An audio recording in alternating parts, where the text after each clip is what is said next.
السلام علیکم ورحمۃ اللہ وبرکاتہ نحمده ونصلی علی رسولہ الکریم رب اشرح لی صدری ویسر لی امری واحلل عقدۃ من لسانی یفقهوا قولی رب زدنا علما رب زدنا علما اللہم انا نسألک علما نافعا ورزقا واسعا وقلبا شاکرا ولسانا ذاکرا وعملا متقبلا آمین یا رب العالمین۔ تفسیر سورۃ فتح آیت نمبر 4 سے 9 تک۔ اعوذ باللہ من الشیطان الرجیم هو الذی انزل السکینة فی قلوب المؤمنین لیزدادوا ایمانا مع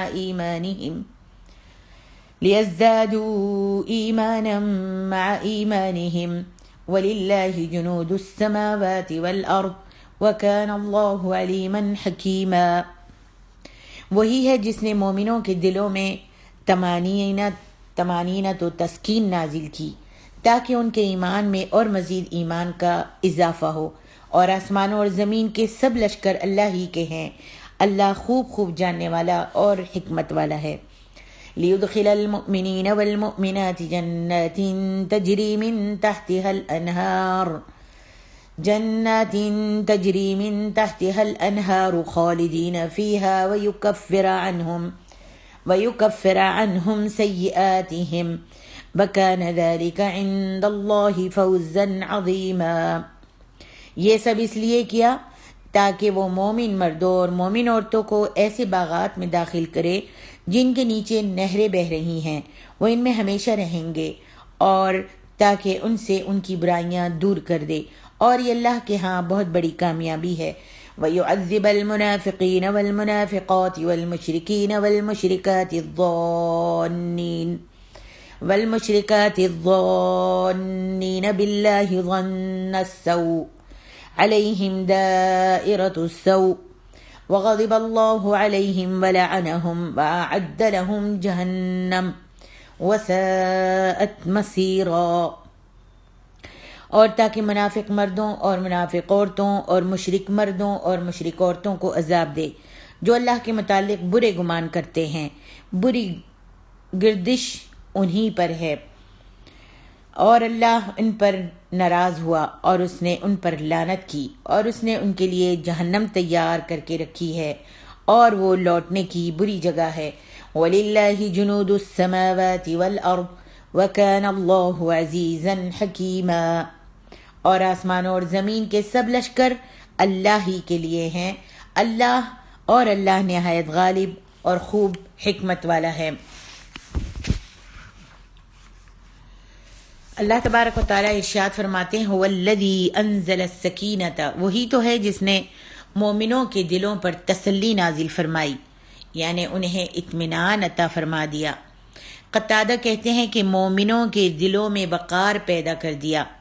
یہاں مومنوں سے مراد حضرات صحابہ کرام ہیں، اور یہ حدیبیہ کے دن کی بات ہے جب انہوں نے اللہ تعالیٰ اور اس کے رسول کے فرمان پر لبیک کہا، اور اللہ تعالیٰ اور اس کے رسول صلی اللہ علیہ وسلم کے حکم کے آگے سر اطاعت خم کر دیا، اور جب انہیں اطمینان قلب حاصل ہو گیا تو اس سے ان کے ایمان میں بھی مزید اضافہ ہو گیا۔ اس آیت اور اس جیسی دیگر آیات کریمہ سے امام بخاری رحمہ اللہ اور دیگر ائمہ نے استدلال کیا ہے کہ دلوں کے اندر ایمان میں کمی پیشی ہوتی رہتی ہے، ایمان گھٹتا اور بڑھتا رہتا ہے۔ حدیبیہ کے مقام پر مسلمانوں میں دو متضاد کیفیتیں پیدا ہوئیں، اور دونوں ہی اپنی انتہا کو پہنچی، اور دونوں ہی اللہ اور اس کے رسول کے حکم کے سامنے سر تسلیم خم کرنے کا نتیجہ تھیں۔ پہلے خون کی بیعت لی گئی، نہ بھاگنے کی بیعت لی گئی، جس سے مسلمانوں میں جنگ کے لیے اس قدر اشتعال پیدا ہو گیا کہ وہ کافروں کے مقابلے میں سر دھڑ کی بازی لگانے کے لیے تیار ہو گئے۔ اس کے بعد مسلمان دراصل صلح کے حق میں ہی نہیں تھے، جائے کا نہایت توہین آمیز شرائط پر صلح کے لیے آمادہ ہوں۔ ان باتوں پر حضرت ابو جندل رضی اللہ عنہ کا واقعہ مزید اشتعال دلانے والا تھا جس سے سب مسلمانوں کے دل بھر آئے تھے۔ آپ نے پچھلی آیتوں میں پڑھا ہے کہ ابو جندل جب نبی صلی اللہ علیہ وسلم صلح کر رہے تھے صلح حدیبیہ کے وقت، تو اس وقت وہ اسلام لائے ہوئے تھے اور ان کو کافروں نے مکہ میں بڑی تکلیفیں پہنچائی تھیں، تو وہاں سے بھاگ کر نبی صلی اللہ علیہ وسلم کے پاس آئے اور کہا کہ مجھ کو بچا لیجئے ان سے، لیکن آپ صلی اللہ علیہ وسلم ان سے اہل مکہ سے قریش مکہ سے صلح کر رہے تھے، اس واسطے آپ نے کہا کہ صبر کرو اور واپس چلے جاؤ۔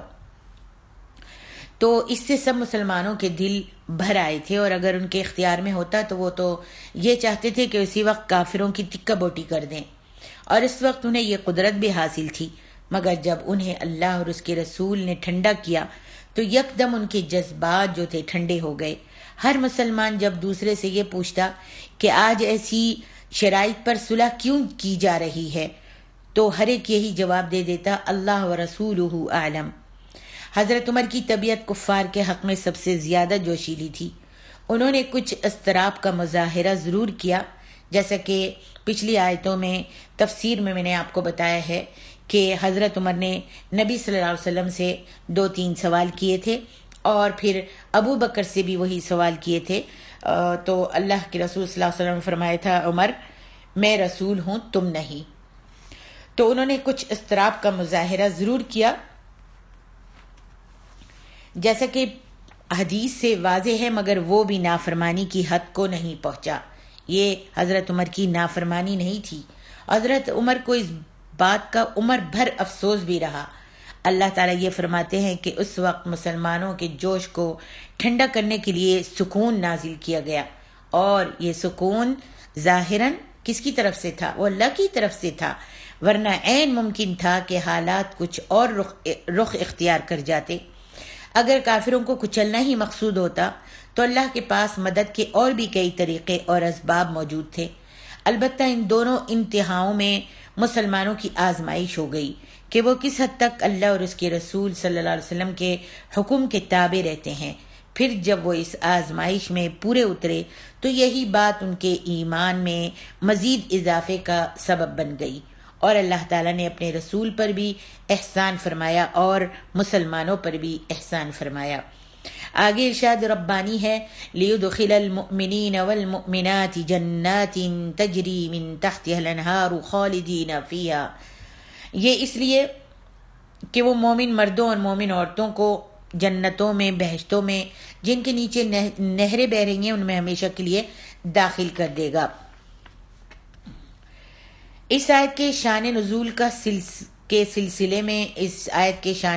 سلسلے میں آیت نمبر 2 کے تحت جو حدیث میں نے بیان کی ہے اس کو ملاحظہ کر لیجئے کہ یہ شان نزول کس وقت ہوا تھا اس آیت کا۔ حدیبیہ کے مقام پر مسلمانوں نے جو کمال صبر اور اللہ اور اس کے رسول کی بے چون و چرا اطاعت کا مظاہرہ کیا، اس کا مسلمانوں کو بھی بہت اجر ملے گا، اور ان مسلمان عورتوں کو بھی جنہوں نے کسی نہ کسی صورت میں اس غزوہ میں حصہ لیا تھا، کیونکہ مجاہدین کو روانہ کرنے، بعد میں گھر کے انتظام اور انصرام کی، بال بچوں کی ذمہ داری میں عورتوں کا جتنا حصہ ہوتا ہے وہ سب کو معلوم ہے، بالخصوص ان حالات میں کہ نبی علیہ الصلاۃ والسلام صحابہ کی ایک کثیر تعداد کو ساتھ لے کر جا رہے ہوں اور مدینہ کے ارد گرد دشمن موجود ہوں۔ اس واسطے اللہ تعالیٰ فرماتا ہے کہ اللہ رب العالمین ان کو جنت میں ابد الآباد تک رکھے گا اور ان سے ان کے گناہوں کو دور کر دے گا، یعنی ان کی غلطیوں اور گناہوں کی انہیں سزا نہیں دے گا، بلکہ عفو و درگزر سے کام لے کر انہیں بخش دے گا، پردہ پوشی فرمائے گا، رحم فرمائے گا اور ان کی نیکیوں کا اچھا صلہ عطا فرمائے گا۔ کس لیے کہ وَكَانَ ذَلِكَ عِندَ اللَّهِ عَظِيمًا، اور یہ اللہ کے نزدیک بہت بڑی کامیابی ہے۔ سبحان اللہ۔ آگے ارشاد ربانی ہے وَيُعَذِّبَ الْمُنَافِقِينَ وَالْمُنَافِقَاتِ وَالْمُشْرِكِينَ وَالْمُشْرِكَاتِ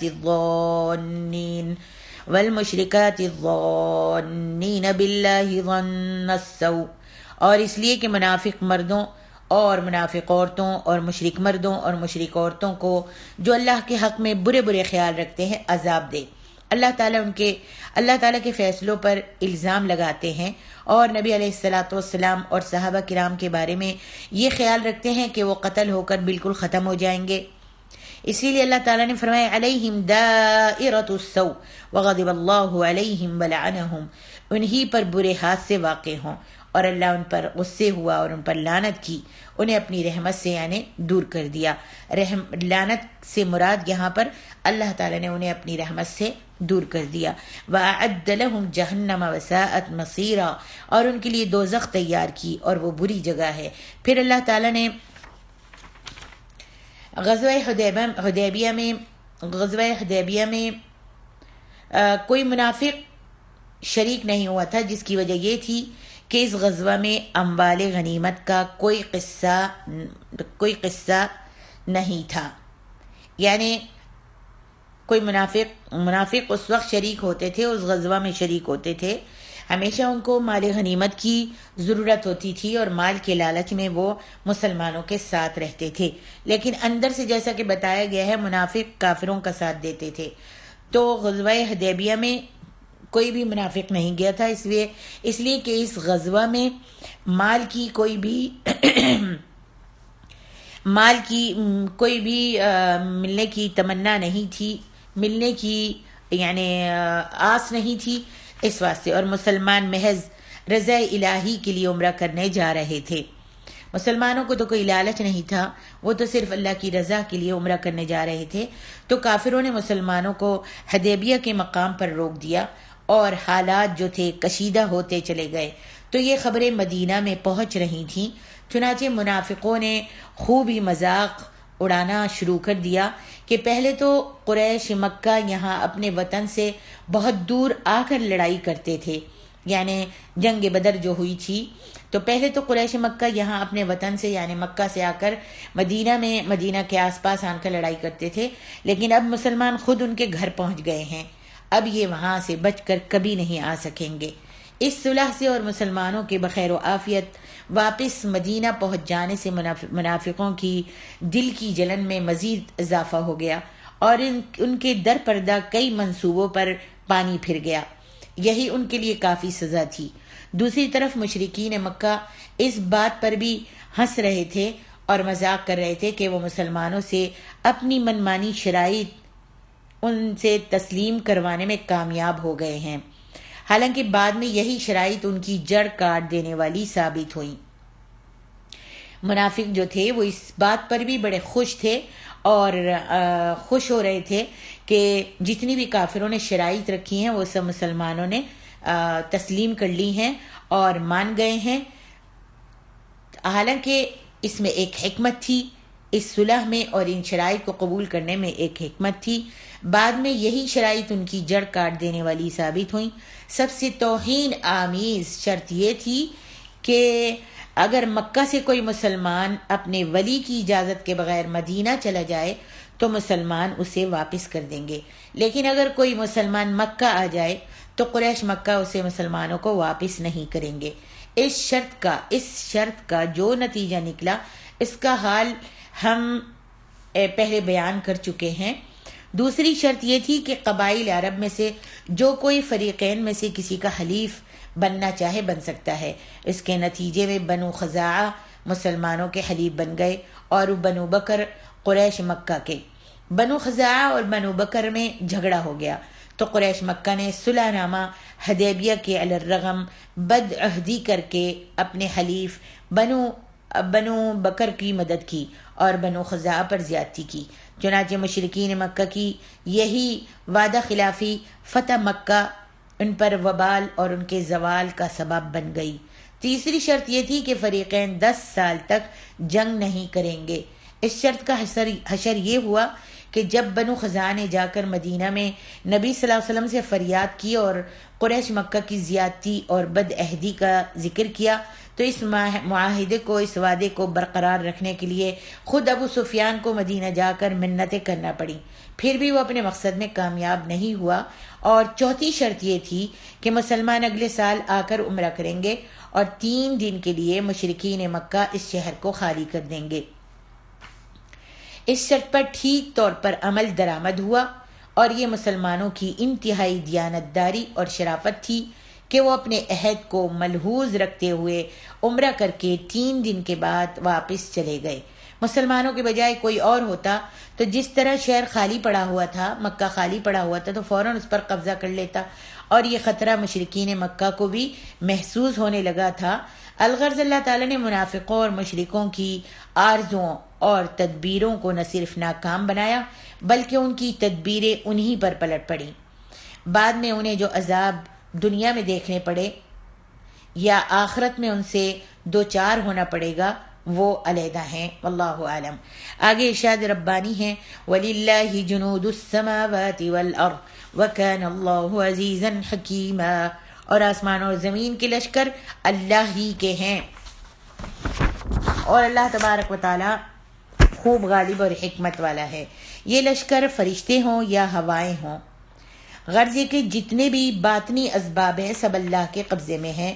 وہ ان سے یہ کام لے سکتا ہے، ہواؤں سے بھی کام لے کر بربادی کر سکتا ہے، اور فرشتوں سے بھی کروا سکتا ہے کہ میدان جنگ میں ان سے مسلمانوں کی مدد کرے اور کافروں کو پٹوا دے، اور یہ کام بھی لے سکتا ہے کہ بد کردار لوگوں کے مکر و فریب کی چالوں کو انہی پر الٹ دے، اور حالات ہی ایسے پیدا کر دے کہ وہ خود ہی اپنے پھیلائے ہوئے جال میں پھنس جائیں۔